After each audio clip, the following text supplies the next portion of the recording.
ओम नमो भगवते वासुदेवाय। देखिए, आज का जो प्रसंग है अति महत्वपूर्ण प्रसंग है।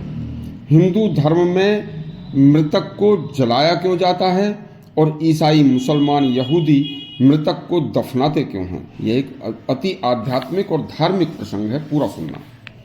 पूरा संसार अनेक धर्म व संप्रदायों में बटा हुआ है और हर धर्म के अपने अपने अलग अलग रीति रिवाज हैं।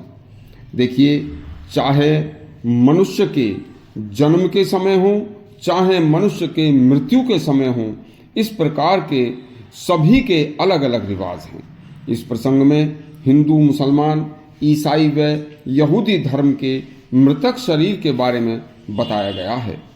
नंबर 1, हिंदू धर्म में प्राचीन काल से ही मनुष्य के मृतक शरीर को जलाने की प्रक्रिया चली आ रही है। मृतक शरीर को जलाने का आखिरी यह एक संस्कार बताया जाता है जिसे दाह संस्कार कहते हैं। इसका एक वैज्ञानिक कारण भी है। हमारे ऋषियों ने बताया कि ऋषियों का मनुष्य का जो शरीर है वह 5 तत्वों से बना है। वे 5 तत्व पृथ्वी, अग्नि, जल, वायु और आकाश हैं। मनुष्य का शरीर वह हाड़ मांस यदि ना जलाया जाए तो उसके सड़ने से दुर्गंध तथा वायु का प्रदूषण होगा। मांस में कीड़े पड़कर वातावरण को प्रदूषित करेंगे। इसलिए घी, लकड़ी, सुगंधित वनस्पति की सामग्री डालकर शरीर को जलाने से वातावरण प्रदूषित नहीं होता।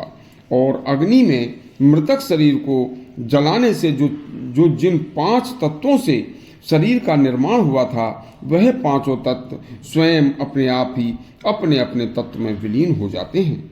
आत्मा जब तक शरीर में निवास करती है तब तक शरीर तरोताजा रहता है, तथा जैसे ही आत्मा शरीर को त्याग कर अपने दूसरे सफर पर चली जाती है, बस कुछ ही देर में बिना आत्मा के निर्जीव शरीर में दुर्गंध आनी शुरू हो जाती है और उसमें छोटे छोटे सूक्ष्म कीड़े पड़ने शुरू हो जाते हैं। इसलिए शरीर की दुर्गंध व कीड़ों से वातावरण को बचाने के लिए ऋषियों ने शरीर को जलाने का नियम बनाया था। मरने के बाद जो जीव आत्मा होती है उसका छोड़े हुए शरीर से कोई नाता नहीं रहता और जलाने से पूर्ण शुद्धि हो जाती है। लेकिन दूसरी तरफ ईसाई, मुसलमान, यहूदी धर्म में मृतक शरीर को ताबूत में रखकर, कब्र में रखकर सुरक्षित रखने में विश्वास रखते हैं। उनके धर्म में कहना है कि जब तक दुनिया का आखिरी होगा उस दिन इस सभी को कब्र से निकालकर सभी को जिंदा कर दिया जाएगा। सभी मृतक शरीरों को जिंदा करके उनसे हिसाब किताब किया जाएगा। या दूसरी तरफ एक दूसरे धर्म वाले कहते हैं कि जिस दिन निर्णय का दिन होगा, हिसाब किताब के निर्णय का दिन होगा, तुमने कैसे कैसे कार्य किए थे, उस दिन मृतक की रूह को उठाकर बस बैठा कर दिया जाएगा और उस समय तक वह रूह कब्र में ही ताबूत में सुरक्षित रहेगी। देखिए, एक तरफ मिस्र वाले प्राचीन निवासी आत्मा के दोहरे स्वरूप में विश्वास करते हैं।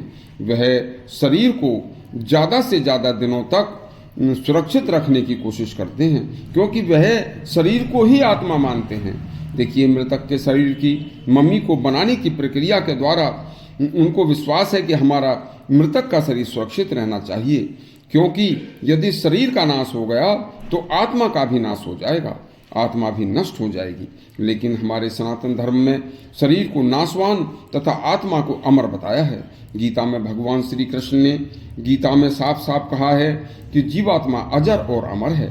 इसे शस्त्र काट नहीं सकता, आग जला नहीं सकती, जल डुबो नहीं सकता, वायु सुखा नहीं सकती।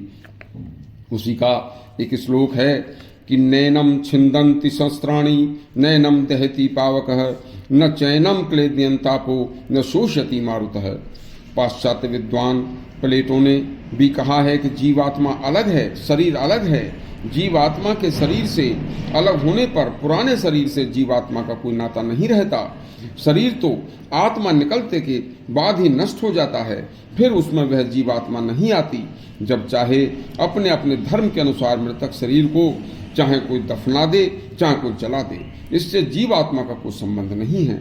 जीवात्मा को तो अपने अपने कर्मों के अनुसार तुरंत दूसरा शरीर प्राप्त हो जाता है। इस तरह के ज्ञानवर्धक शास्त्रों के प्रसंग सुनने के लिए हमारा चैनल सब्सक्राइब करें और घंटी दबाएं। धन्यवाद।